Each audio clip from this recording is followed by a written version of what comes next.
Praise Lord. खुदावंद यीशु मसीह के मुबारक नाम में हम आपका खैर मकदम करते हैं। इस असेंबली ऑफ बिलीवर्स चर्च के प्रोग्राम ग्रेस ऑफ गॉड में आप सबका स्वागत है आज के इस दिन में, ताकि आप जुड़े और खुदावंद की आशीष को ग्रहण कर सके। तो आइए देखें इस प्रोग्राम को जो है ग्रेस ऑफ गॉड। दूर और पास देखने वाले तमाम लोगों का स्वागत करते हैं कि आप हमारे साथ जुड़े हुए हैं, अपनी उपस्थिति को आप दिखा रहे हैं। गॉड ब्लेस यू, खुदा आपको बहुत आशीष दे। दाऊद यही तो कह रहा था कि तेरे हुजूर आनंद की भरपूरी है। जब मनुष्य परमेश्वर की हुजूरी में होता है, जब इंसान खुदा के करीब जाता है, तो वो इंसान आनंद से भरना शुरू हो जाता है। और आसमान का खुदा आज मुझे और आपको अपने अजीम आनंद से भरना चाहता है। हालेलुया। लोग आनंद को ढूंढने के लिए रुपए पैसे की तरफ जा रहे हैं, लोग आनंद को ढूंढने के लिए रिश्तेदारी में जा रहे हैं, लोगों से मुलाकात कर रहे हैं, इधर उधर दुनिया में अपना समय लगा रहे हैं कि कहीं आनंद मिल जाए। लेकिन दाऊद कहता है तूने मुझको उनसे कहीं अधिक आनंद से भरा है जो उनको दाख मधु और अन्न की बहुतायत से होता है। हालेलुया। इसका मतलब इंसान खाना खाने में, इंसान पैसा लुटाने में सोचता कि बहुत आनंद मिलेगा, मॉल में घूमने में आनंद मिलेगा। जितनी खुशी मॉल में घूमने है, उससे अधिक खुशी खुदा की हुजूरी में बैठकर प्रार्थना करने में। हालेलुया। उससे अधिक आनंद आपको नहीं मिलेगा। मॉल का आनंद तो जब तक आप मॉल के अंदर है तब तक है, चाहे 1 घंटा रहिए या 2 घंटा रहिए। जितनी देर आप मॉल के अंदर है, कितनी देर आप मॉल के अंदर रह सकते हैं। ताउम्र तो नहीं रह सकते हैं, मुश्किल से 1 घंटा रहेंगे, 2 घंटा रहेंगे या 3 घंटा रहेंगे। लेकिन जब खुदा की हुजूरी में हम चले जाते हैं तो वो आनंद हमसे कोई छीन नहीं सकता। हालेलुया। ना गरीबी, ना नंगाई, ना अकाल, ना भूखमरी, ना बीमारी, ना महामारी, कोई भी चीज मुझसे और आपसे वो आनंद नहीं छीन सकती है जो परमेश्वर की हुजूरी में बैठने से हमें मिलता है। हालेलुया। शुभ संदेश चैनल पर देखें, जब भी आप ये प्रोग्राम देख रहे होंगे तो सिर्फ इसको एक प्रोग्राम की तरह ना देखें कि ये तो प्रोग्राम है, चलो बैठे हैं हम हंसी मजाक करें। नहीं, ये जब चले, जब आप इसमें शामिल हो तो अपने आसपास का माहौल बनाइए। हम चर्च तो नहीं जा पाए, लेकिन अपने घर को हमने चर्च बना लिया। हम जिस जगह पर हैं, आप अपनी गाड़ी में बैठे देख रहे हैं, आप अपने पार्क में बैठे देख रहे हैं, आप किसी के घर में बैठे देख रहे हैं, आप कहीं पर भी बैठे हैं, अच्छी सुविधा है। मोबाइल में हेडफोन लगाया और बैठ गए और खुदा की इबादत अटेंड करें, दैट्स वेरी गुड। तो इसके साथ एक काम भी करना बहुत जरूरी है, और वो ये है कि जब भी आप खुदा की सर्विस को अटेंड करें, सर्विस की तरह अटेंड करें। इसको ऐसा नहीं कोई लाइव शो चल रहा है, बड़ा मजा आ रहा है, फिर भूल जाए। नहीं, हम उसको चर्च, अपने घर को, तभी तो लिखा है बाइबल में, मुबारक है वो जो तेरे घर में रहते हैं। What is the meaning? इसका मतलब क्या है? जो तेरे घर में रहते हैं, या यूं कहें जो तेरे घर को अपना घर समझते हैं। एक मतलब ये भी हुआ, और इसका एक दूसरा मतलब भी हुआ जो अपने घर को तेरा घर बना लेते हैं, जो अपने घर को खुदा का घर बना लिया। क्या मैंने और आपने इन दिनों अपने घर को खुदा का घर बनाया? ये बहुत जरूरी है। और मैं चाहता हूं आज की सुबह मैं अपने तमाम लोगों के साथ जो इस वक्त हमें देख रहे हैं, जो इस वक्त सुन रहे हैं, जो यहां बैठे हैं, मैं बरकत दे सकूं और कोशिश करूंगा खुदा के खत को खुदा के तरीके के साथ आपके साथ बांट सकूं। गिनती की किताब, द बुक ऑफ नंबर्स, यहां मूसा कुछ बात कर रहा है, यहां मूसा लोगों से बातचीत कर रहा है और लोगों को कुछ सिखा रहा है। ये उस समय का वाकवा है, ये उस समय का किस्सा है जब कोहरा वंशी और तमाम लोगों ने मूसा के विरोध में बात करनी शुरू कर दी थी। जब कोहरा खड़ा हुआ, और 16वें अध्याय की ऊपर की 4वीं और 5वीं आयत में लिखा है, कोहरा खड़ा हुआ और कहने लगा, क्या खुदा सिर्फ मूसा से ही बात करता है? क्या आत्मा सिर्फ मूसा के पास ही है? क्या ज्ञान सिर्फ मूसा के पास है, हमारे पास नहीं है? तो इसका मतलब कोहरा और तमाम अबीराम और दातान जो तीनों ग्रुप थे, ये तीनों जो तिगड़ी जिनकी बनी हुई थी, ये जो दोस्ती थी इनकी, ये दोस्ती हम नहीं तोड़ेंगे। और इस दोस्ती में इन्होंने मूसा के अगेंस्ट भी खड़े हो गए और अपने साथ कई 100 लोगों को मिला लिया। भाई तुम क्या समझते हो, मूसा जो कह रहा है ठीक कर रहा है, तुम्हें क्या लगता? हमें लग रहा है कि ऐसा करना, तो ठीक है, आ जाओ हमारे पास, आ जाओ हमारे साथ, आ जाओ हमारे साथ। ऐसे कई लोगों को इन 3 लोगों ने, हालांकि इनके पास भी खुदा का कलाम था, इनके पास भी परमेश्वर की आत्मा थी, खुदा इनसे भी बात, क्योंकि कह रहे हैं क्या खुदा से तुझसे बात करता, हमसे नहीं, इसका मतलब खुदा इनसे भी बात करता था। लेकिन आज मैं इस विषय पे बात नहीं कर रहा। जानते, मूसा ने जब देखा कि सारे लोग ऐसे करने लगे, तब लिखा मूसा मुंह के बल गिर गया और खुदा से उनके लिए दुआ करने लगा। और दुआ करने के बाद मूसा ने कोहरा वंशियों से, जो कोहरा खड़ा था, अबीराम दातान खड़े थे, उनसे एक बात कही। गिनती की किताब 16वां अध्याय और उसकी 6ठी आयत, तुम अपनी सारी कह रहा है कोहरा, तुम्हें अकेले ये काम नहीं करना है, तुम्हें अकेले में ये वाली चीज नहीं करनी है, तुम्हें अपनी पूरी मंडली सहित। आज खुदा बात कर रहा है आपसे कि आपको ये वाला काम अकेले नहीं करना है। कई बार हम सोचते हैं कि अकेले दुआ कर लेंगे, अकेले चर्च चले जाएंगे, अकेले बाइबल पढ़ लेते हैं, अकेले हम प्रार्थना कर लेते हैं, अकेले हम सारे काम खुदा के साथ मिलकर कर लेंगे। नहीं, खुदा बाप क्या कह रहा है, तुम्हें अकेले ये काम नहीं करना है, वरन अपनी सारी मंडली सहित ये करो। क्या करो? सुनिए, अपना अपना धूप दान। ओ कोहरा, तुम दुआ बहुत करते हो, कोहरा तुम पे खुदा का आत्मा भी उतरता होगा, कोहरा तुमसे खुदा ने बुद्धि भी दी होगी, तुम्हें ज्ञान भी दिया होगा, सारी चीजें तुम्हारे पास है, दैट्स वेरी गुड। तुम बहुत अच्छा गीत गाते हो, तुम बहुत अच्छी दुआ करते हो, तुम रात भर दुआ करते हो, तुम सुबह उठ के भी प्रार्थना करते हो, तुम लंबी लंबी दुआएं करते हो, तुम फोन पे भी किसी के लिए दुआ करते हो, तुम्हारे पास कलाम है, तुम कलाम से भी बात करते हो, तुम बहुत अच्छा म्यूजिक इंस्ट्रूमेंट बजाते हो, तुम वो सारी चीजें बहुत अच्छी करते हो कोहरा, लेकिन तुझमें एक कमी है। जैसे बाइबल में लिखा ना, प्रकाशित वाक्य में लिखा है, सारी बातें बहुत अच्छी, लेकिन तुझमें एक कमी है। एक कलीसिया से प्रकाशित वाक्य में, 7 कलीसियाओं में से एक कलीसिया से प्रकाशित वाक्य में आत्मा बात कर रहा था और कह रहा था कि तू सारी चीजें बहुत अच्छी करती है, सारी बातें तुझमें बहुत बढ़िया है, लेकिन तुझमें एक वहां लिखी उसकी कमी कि तूने पहले जैसी मोहब्बत छोड़ दी। यहां पे भी खुदा कोहरा से कह रहा है, तेरी मंडली, तेरी कलीसिया सब बहुत अच्छा है, सारी चीजें वेल अप टू डेट है, तेरा फैमिली बहुत बढ़िया है, जब पादरी घर पर आता है तो तुम बढ़िया खाना खिलाते हो, तुम मुट्ठी बांध कर भी रखते हो, तुम्हारे घर में प्रेयर मीटिंग भी होती होगी, तुम लोग बहुत सारे काम बहुत अच्छे करते हो। लेकिन कोहरा, अगर खुदा ने तुम्हें नहीं चुना और मुझे चुना है, खुदा तुमसे बात नहीं करता, मुझसे बात करता है, तो कहीं कुछ गड़बड़ है। गड़बड़ खुदा में नहीं है, गड़बड़ मूसा में नहीं है, कोहरा गड़बड़ तुम में है कि तुमने अपने धूप दान ठीक नहीं करे। जानते हो धूप दान का मतलब क्या है बाइबल के अंदर? धूप दान का मतलब है प्रार्थना का जीवन। हम इसको कह सकते हैं हमारी स्पिरिचुअल लाइफ। हालेलुया। तुम बहुत अच्छी इबादत करते हो, तुम बहुत अच्छा दुआ करते हो। आए खुदा के लोगों, इस वाली बात को समझो, सिर्फ चर्च जाने से कुछ नहीं होगा, अपने आत्मिक जीवन को करेक्ट करना यह सबसे ज्यादा जरूरी है। चर्च हमें क्यों बुलाया जाता है, क्यों लोगों को कहा जाता है कि चर्च आओ? क्योंकि चर्च में बुलाकर लोगों के आत्मिक जीवन को सही किया जाता है, उनको सही रास्ता बताया जाता है। क्योंकि कई बार बहुत सी राहें हैं, नीति वचन की किताब उसके 16वें अध्याय में लिखा है, बहुत सी राहें हैं, ऐसी भी राहें हैं जो इंसान को ठीक लगती है। मोस्ट ऑफ द टाइम आज दुनिया में लोगों को लग रहा है जो वो करे ठीक कर रहे हैं, हमारा ये फैसला ठीक है, हम चर्च छोड़ के कुछ और काम करने जा रहे हैं, हम अपना स्कूटर रिपेयर कराने जा रहे हैं। चर्च छोड़ के स्कूटर रिपेयर कराना बहुत से लोगों को ये ठीक लगता है। इबादत छोड़ के नौकरी पे जाना बहुत से लोगों को ये ठीक लगता है। दुआ छोड़ के कुत्ता घुमाना बहुत से लोगों को ये ठीक लगता है। इबादत छोड़ के बर्तन धोना बहुत सी बहनों को ठीक लगता है। चर्च छोड़कर क्रिकेट खेलना बहुत से जवानों को ये ठीक लगता है। तुम कहने को तो क्रिश्चियन हो, तुमने बपतिस्मा ले रखा है, तुम प्रभु भोज भी लेते हो, 40 रोजे भी रखते हो, लंबी सी सलीब गले में टांगते हो, तुम्हारे घर में बड़ा सा पोस्टर यीशु मसीह का लगा है, बड़ा वाला तारा भी तुम लगाते हो, पादरियों को अपने घर में बुलाते हो, ढेरों दर्जनों पादरियों से तुम मुलाकात करते हो। एवरीथिंग इज गुड, बट तुम्हारी क्रिश्चियन लाइफ, तुम्हारा मसीही जीवन, या यूं कहे तुम्हारा आत्मिक जीवन, बेटा वो ठीक नहीं है। तुम्हारा धूप दान ठीक से नहीं जलता है, उसमें फक फक फक फक करके धुआं उड़ता है। जब भी, मुझे नहीं पता कितने लोगों को यहां पे जो बैठे हैं और जो देख रहे हैं, आप में से कितने लोगों को वो वाला समय याद होगा जब लालटेन जलाए जाते थे। मुझे नहीं पता, हमने जलाए हैं लालटेन, हमने जलाए हैं। तो जब लालटेन जलाए जाते थे, जब उसकी बत्ती जो थी वो फक फक करने लगती थी, तो समझ में आता था बत्ती कुछ खराब हो रही है। उसका शीशा उठाते थे, उसे साफ करते थे, उसकी बत्ती को ऊपर से काटते थे और दोबारा लगाते थे, तो लालटेन सही से जल रहा है। आज बहुतों के लालटेन नहीं जल रहे हैं। उन्होंने बहुत बढ़िया वाला तेल तो लगाया हुआ है, बहुत महंगा वाला खरीद के लाए, लेकिन जल नहीं रहा। कहीं ना कहीं कुछ प्रॉब्लम है। मुझे नहीं पता कितने घरों के अंदर जो सुन रहे हैं उनको याद होगा कि स्टोव जलाते होंगे पंप मार के। अब तो आजकल उसमें भी ठेले पर भी स्टोव नहीं आते, अब तो वहां पर भी गैस सिलेंडर आ गए छोटे छोटे वाले।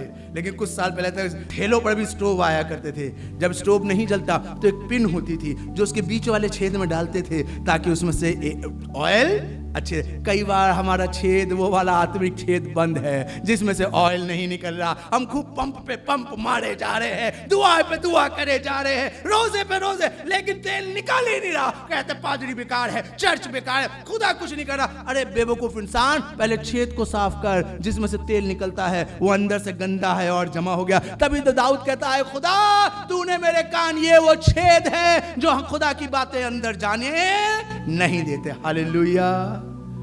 कोहरा तू बहुत अच्छा है, खुदा तुझसे भी बात कर सकता है। जैसे खुदा आसमान से उतर के रूबरू मुझसे बात करता है, जैसे खुदा बाप मुझे सीने पर्वत पे बुला के बात करता है और अपनी व्यवस्था मुझे देता है, कोहरा खुदा तुझे भी दे सकता है। लेकिन तुझ में एक कमी है, तेरा आत्मिक जीवन अच्छा नहीं है, तेरा धूपदान अच्छा नहीं है, इसलिए खुदा तक तेरी प्रार्थना नहीं पहुंचती। द बुक ऑफ साम, जबूर 141 उसकी दूसरी आयत के अंदर क्या लिखा है? मेरी प्रार्थना तेरे सामने कैसे सुगंध धूप की तरह हो। वाह, धूपदान की बात कर रहे ना, एक ऐसा बर्तन जिसमें धूप जलाई जाती है। तो धूप का मतलब क्या हुआ? मेरी प्रार्थना।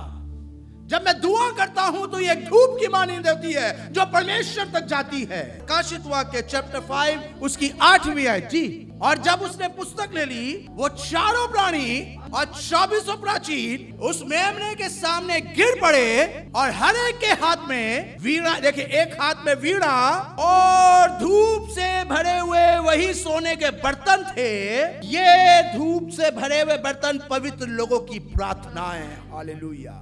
कोहरा तू सब काम बहुत अच्छा कर रहा है, कोहरा सारी चीजें बहुत अच्छी, लेकिन तेरी प्रार्थनाओं में कमी है, तेरे आत्मिक जीवन में कमी है, परमेश्वर से रिलेट करने में कमी है। कुछ ना कुछ गड़बड़ ऐसी है जो तू खुदा से कांटेक्ट नहीं कर पा रहा। तू दुआ अच्छी करता है, तू बाइबल अच्छी पढ़ता है, तू चर्च जरूर जा रहा है, लेकिन तेरी प्रार्थनाओं में कमी। आपको मालूम है जब नूह ने बलिदान चढ़ाया था, हम सबको पता है, जब अरारात नाम पर्वत के ऊपर नूह का जहाज जाकर टिका था और नूह ने वहां पे परमेश्वर की हुजूरी में बलिदान चढ़ाया, तो उत्पत्ति की किताब में लिखा है उसका धुआं खुदा के नथुनों तक गया। कैसे?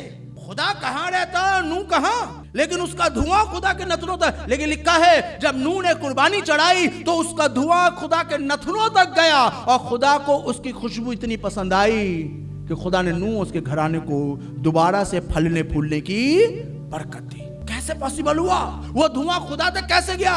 वो धुआं नहीं गया था, वो नूह और उसके परिवार की प्रार्थनाएं गई।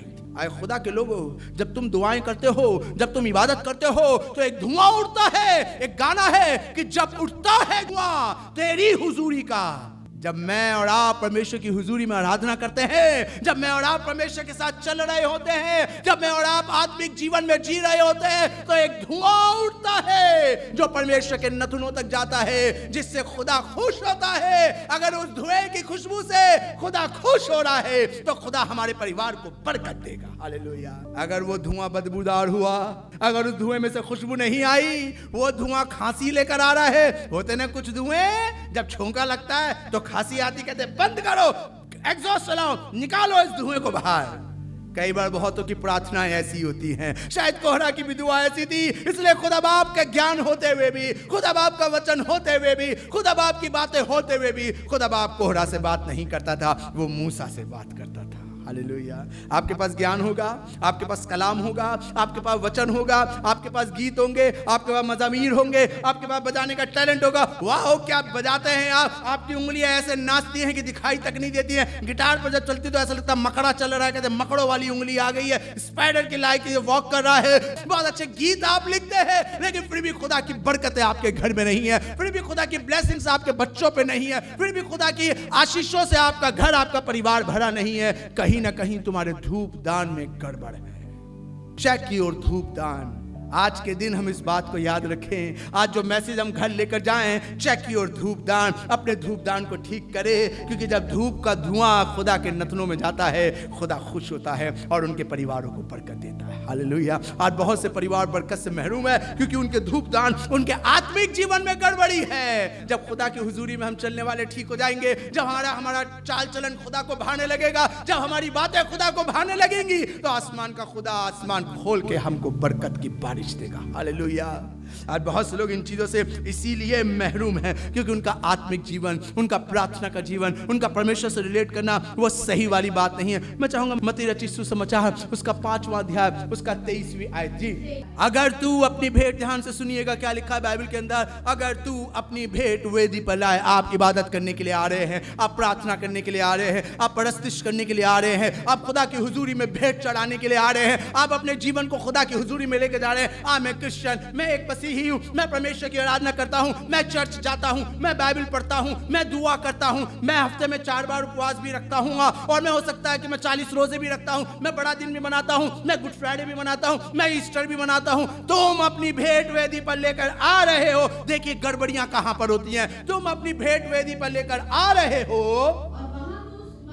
और वहां जब तू खुदा के घर में आ जाए, ऑन दैट टाइम खुदा का कलाम सुनते हुए या खुदा की आत्मा तेरे को कायल करे और वहां तुझे कुछ याद आ जाए। अभी तक नहीं आया भेंट लाते हुए, याद नहीं आया, लेकिन जैसे खुदा के घर में आया और तुझे याद आ जाए, मैंने कुछ ऐसा करा, मेरी कोई बात एंटोनी भाई को अच्छी नहीं लगी, भाई प्रेम को अच्छी नहीं लगी, कि मेरे भाई के मन में मेरे को लेके कुछ अगेंस्ट बातें हैं, उन्हें कुछ अच्छा नहीं लगा, वो हर्ट हुए मेरी किसी बात से, मेरी शब्द से, मेरे एटीट्यूड से, मेरे बिहेवियर से। जब तू खुदा के घर में जाए, जब तू इबादत कर रहा हो, जब तू प्रार्थना कर रहा हो, खुदा का कलाम दिया जा रहा हो, खुदा की आराधना हो रही हो, होली स्पिरिट वर्क कर रहा हो और खुदा तेरे दिल पे आके खटखटा के कहे, बेटा तेरा भाई तुझसे नाराज है, बेटा तुझे ऐसी वाली बात अपनी मम्मी से नहीं कहनी चाहिए थी, बेटा तुझे ऐसी वाली हरकत अपनी बीवी के साथ नहीं करनी चाहिए थी, तुम्हें अपने आदमी से ऐसे मुंहजोरी नहीं करनी चाहिए थी, तुम्हें अपने घर में अपने बच्चों के साथ ऐसा व्यवहार नहीं करना चाहिए था, तुम्हें कलीसिया के उस मेंबर के साथ ऐसे नहीं बोलना चाहिए था। होता है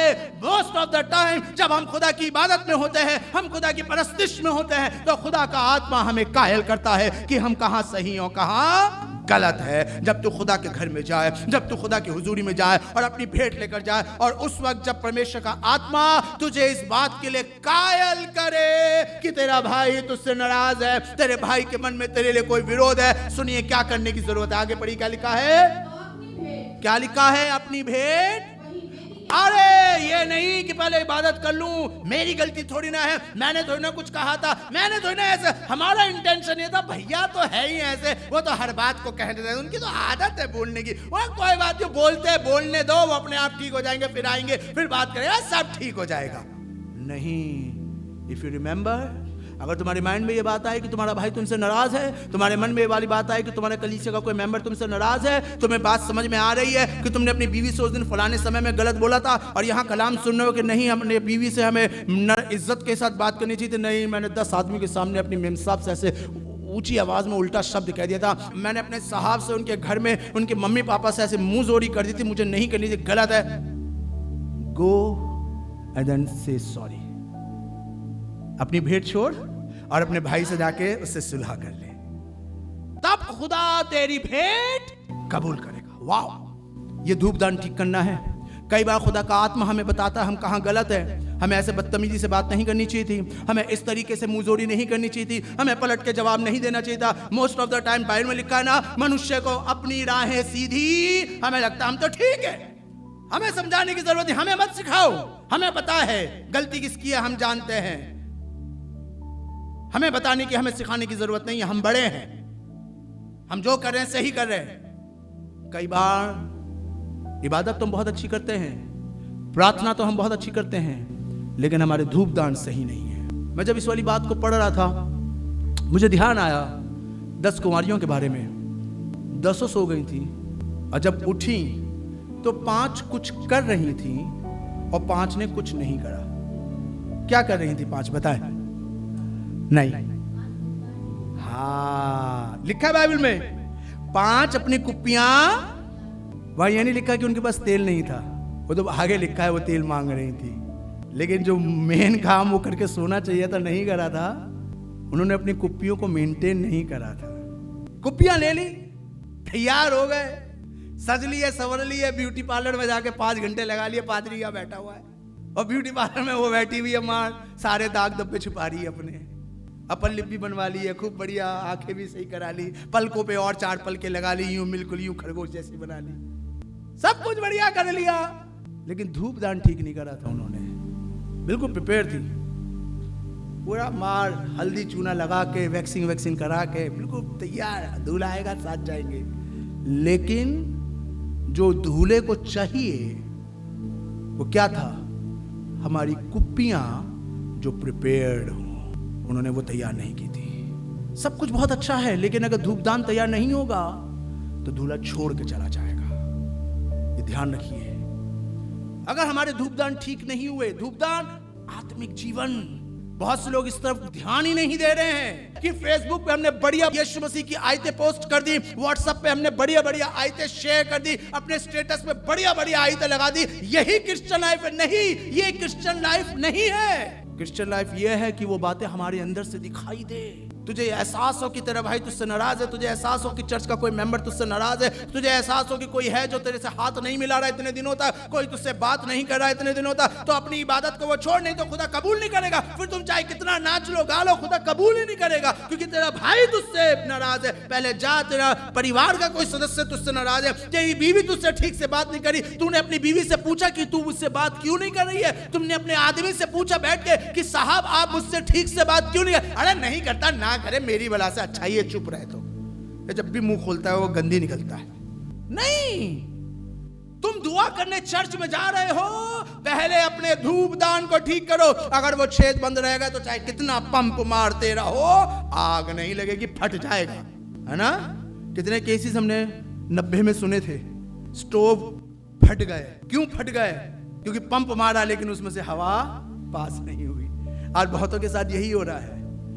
क्या कहा था यीशु मसीह ने? मुझे याद आ रहा वाले किस्सा कि पुरानी मशकों में नया दाख मधु, याद होगा कि दृष्टांत यीशु मसीह ने दिया था कि पुरानी मशकों में नया दाख मधु नहीं डाला जाता। वाह? क्योंकि मशकें जब पुरानी, क्योंकि मशकें जो होती थी वो लेदर की बनती थी, और लेदर जितना पुराना होता जाता है वो उतना ही ज्यादा भुरभुरा सा हो जाता है, उसकी डेंसिटी, इंटेंसिटी उसकी खत्म हो जाती है। और दाख मधु एक सोडा फॉर्म होती है, जैसे हम लोग कोल्ड ड्रिंक्स वगैरह पीते हैं, एक सोडा फॉर्म होती है। वो जितनी नई होती है उतना उसका सोडा का गैस का प्रेशर होता है, और जब वो उंडेली जाती है तो प्रेशर और बढ़ जाता है। मशक पुरानी होगी, अगर मशक वाले ने मशक को मेंटेन करके नहीं रखा, उससे नया नहीं बनाया या नई लेकर नहीं आया, तो जितनी नई वाली उसके अंदर डालेगा वो फट जाएगी। आज बहुत से आदमी जीवन बर्बाद हो गए, आज बहुत से परिवार बर्बाद हो गए, क्योंकि वो खुदा की सामर्थ को झेल नहीं पाए। खुदा की सामर्थ बहुत सामर्थी है, परमेश्वर की बातें बहुत सामर्थी है, परमेश्वर की आत्मा बहुत सामर्थी है। हम अपने पुराने जीवन के साथ उसको झेल नहीं सकते, बर्बाद हो जाएंगे। जैसे यहूदा इस्करियोती ने फांसी लगा ली, जैसे शाऊल राजा ने तलवार खड़ी करी, उसके ऊपर खत्म कर लिया अपने आप को, एली गिर गया, उसकी गर्दन की हड्डी टूट गई। ये वो लोग थे जिन्होंने अपने पुराने जीवन को बदला नहीं, उसी में परमेश्वर की आत्मा को लेते गए और वो खत्म हो गए। पतरस को समझ में आ गया, उसने अपने पुराने जीवन को खत्म करा। खुदा बाप नई आत्मा नई सिरे से मेरे अंदर डाल। दाऊद को समझ आ गया, मैंने जो करा वो गलत काम करा, मुझे ऐसा नहीं करना चाहिए था। उसने अपना धूपदान ठीक करा, फिर से उसके अंदर आग लग गई और खुदा ने उसको अपनी आंख से भर दिया। हालेलुया। और खुदा ने मूसा से कहा था, बनी इस्राएल को बता कि वो अपने कपड़ों के कोनों में झालर लगाए, ताकि जब तुम्हारा हाथ उन झालरों पे पड़े तो तुम्हें याद आए कि खुदा ने तुम्हें व्यभिचार करने के लिए मना करा है, खुदा ने तुम्हें अन्य जातियों के साथ रिश्ता रखने के लिए मना करा है, खुदा ने तुम्हें मना करा है कि तुम कोई गलत काम खून नहीं करना, उसके हुक्मों को मानना, उसके नियमों के अनुसार चलना। जब जब तुम्हारा हाथ उस झालर पे पड़ेगा तुम्हें याद आएगा और तुम अपने जीवन को सही तरीके से चलाओगे। मूसा खड़ा हुआ और उसने तमाम इस्राएलियों को यह बात कही। तब 16वें अध्याय की दूसरी आयत से कोरा, बिराम, दातान मूसा के विरोध में खड़े हो गए। खुदा ने तेरे से कैसे कह दिया? तू अपने दिमाग से बता रहा है, खुदा ने नहीं कहा। और खुदा कहता तो हमसे भी कहता। आज भी बहुत से लोग यही वाला काम करते हैं, विद्रोह की आत्मा। आए खुदा के लोगों, आज परमेश्वर का वचन सिर्फ इस बात से मुझे और आपको उभारना चाहता है कि हमें अपने आत्मिक जीवन को सही करने की जरूरत है। ये विद्रोह, ये विरोध, ये झूठी बातें, एक दूसरे को नीचा दिखाना, एक दूसरे की कमियों को उजागर करना, एक दूसरे की उनके ऊपर उंगली को उठाना, निंदा करना, इसको बंद करें। अपने आत्मिक जीवन को और बेहतर बनाएं। जब तक आपका आत्मिक जीवन अच्छा नहीं होगा, खुदा आपके परिवार को बरकत नहीं देगा। नूह ने जब परमेश्वर की हुजूरी में कुर्बानी चढ़ाई तो बाइबल में लिखा है, धुआं खुदा की नथनों तक गया और खुदा ने उसके परिवार को बरकत दी। आपकी इबादत से आपके परिवार को बरकत मिलनी चाहिए। क्या मिल रही है? चेक करिए। आपकी इबादत करने से, आपके चर्च जाने से, आपके डिवोशंस करने से, आपके पेजेस पे शेयर करने से क्या खुदा आपके फैमिली को ब्लेसिंग्स दे रहा है? क्या प्रॉब्लम्स दूर हो रही हैं? अगर नहीं हो रही तो कहीं ना कहीं तुम्हारे धूपदान में गड़बड़ है। दुआओं में गड़बड़ नहीं है, तुम्हारे धूपदान में गड़बड़ है, क्योंकि वही खुदा है जो सैकड़ों परिवारों को आशीष दे रहा है, और वही खुदा अगर तुम्हें नहीं दे रहा तो तुम्हारे धूपदान में गड़बड़ है। आसमान के खुदा ने जानवरों की श्रेणियां अलग करी थी, कुछ पाक, कुछ नापाक, कुछ पवित्र और कुछ अपवित्र। कुछ को रखा पवित्रता की श्रेणी में जिनको हम खा सकते हैं, और कुछ को रखा अपवित्रता की श्रेणी में जिनकी लाश तक को हम छू नहीं सकते। क्या किसी को मालूम है कि पवित्र जानवरों की श्रेणी की क्वालिटीज क्या थी? वही क्वालिटी आज खुदा चाह रहा है, जो जुगाली करते हैं और जिनके खुर चिले हैं। खुर वाली बात साइड में रखे, जुगाली जानते जुगाली का मतलब क्या होता है? एक दिन हम लोग लक्ष्मी नगर में रहते थे जब हम बहुत छोटे थे। वहां पे पीछे दूध वाले रहते थे, भैंसें बंधा करती थी। मुन्ना भाई को याद होगा, हमारे शायद आज भी, अब तो नहीं बनती हैं, लेकिन उन दिनों में भैंसें बंधा करती थी। और मैं अपनी मम्मी के साथ वहां दूध लेने शाम के समय जाया करता था। तो मैंने देखा जो उनकी भैंस वहां पे बैठी हुई है, जुगाली कर रही है, और खूब झाग उसके मुंह से सफेद सफेद झाग निकल रहा है। तो मैंने यहाँ पे एक आंटी खड़ी थी, मैंने पूछा, आंटी क्या इसने शैम्पू पी लिया है या साबुन खा लिया है? क्यूरियस तो मैं बचपन से था, छोटा सा था। तो मैंने कहा, आंटी इसने साबुन खा लिया है या शैम्पू पी लिया है? ये मुंह में इतना झाग कैसे? कह रहे वो भी हंसने लगी, और वहां जो 2-4 लोग थे वो भी हंसने लगे। कह नहीं बेटा, इसने ना तो साबुन खाया है ना इसने शैम्पू पिया। तो मैंने कहा फिर ये क्या हुआ? कह रही बेटा ये जुगाली कर रही है। मैंने जुगाली ये क्या होता? मेरे लिए नया वर्ड था, जुगाली ये क्या, कैसे होता है? तब वहां जो भैंस का रखवाला था, साफ सफाई करने वाला, उसने बताया, बेटा इनके गले में, लंबी गर्दन होती है, इनके गले में यहाँ एक थैली होती है बनी हुई। खुदा ने, भगवान ने वो बताया था कि भगवान ने इनके गले में थैली बना रखी है। जब ये चारा खाती हैं तो ये ढेर सारा चारा देखेंगे आप कभी, तो ढेर सारा चारा बहुत जल्दी निगल जाती है। ये खाती नहीं है, निगलती हैं, और ये अपनी उसी थैली में रख लेती है। फिर उसके बाद ये कोने में बैठती हैं, पानी लेती हैं, फिर करके एक झटका लेती हैं, तो वहां से गुल्ला बन के बाहर आता है। घंटों चबाती रहती है, जुगाली। और इसको आत्मिक भाषा में कहते हैं मेडिटेशन। अगर आपको पवित्र बनना है तो आपको मेडिटेशन करना पड़ेगा। मेडिटेशन क्या? आज कलाम सुना, ओ वाओ, पादरी आशीष ने तुड़ियों के विषय में बताया था, क्या बात बताई थी। आज पूछो किसी से क्या था तुड़ियों का मतलब, देख के बताएंगे कहां लिखा था हमने। यार वो पर्चा कहां चला गया? इसका मतलब हमने मेडिटेट नहीं करा। बाइबल पढ़ी, कलाम सुना, खूब इंजॉय करा, बट मेडिटेट क्या कि आज जो कलाम दिया, हम घर में गए, रात को बैठ के बात कर रहे हैं, धूपदान ठीक करना है, नहीं मेम साहब ये चीज गलत है, ये हमारा धूपदान गलत कर रही है। पूरे हफ्ते इसी के विषय में चर्चा, नहीं हमें अपनी इस चीज को ठीक करना है। आज हमने 12 बजे कलाम सुना था, पाजी साहब बता रहे थे कि हमें परमेश्वर की हुजूरी में अपने जीवन को ऐसा रखना है, नहीं ये चीज गलत है साहब, ऐसा नहीं करते हैं। आबेदेदोम के घर में 24 घंटे यही तो होता था। सिर्फ खुदा का संदूक वहां नहीं रखा था, उस पूरे फैमिली ने ये मान लिया था कि खुदा मौजूद है, और खुदा ने 90 दिनों के अंदर उनके परिवार को बरकत दे दी। हालेलुया। मेडिटेट करिए स्क्रिप्चर को। कुलसियों की किताब में साफ लिखा है, खुदा के वचन को अपने दिल में अधिकारी से मैक्सिमाइज, एक्सेसली, जितना ज्यादा हो सके खुदा के कलाम को भर लो, क्योंकि ऐसे दिन आने वाले हैं जब खुदा का कलाम हमसे छीन लिया जाएगा। क्या पता आने वाले समय में बाइबल प्रिंट होना बंद हो जाए, मोबाइल में से बाइबल एप्स डिलीट करने पड़ जाएं, जैसे टिकटॉक बैन हो गया है, क्या पता बाइबल बैन हो जाए। तब क्या करेंगे? हम मेडिटेट करेंगे, ध्यान रखेंगे, तो खुदा की बातें ऐसे ही हमारे दिलों में गूंजती रहेंगी। इंसान चर्च बंद करा सकता है, इबादत बंद नहीं करा सकता।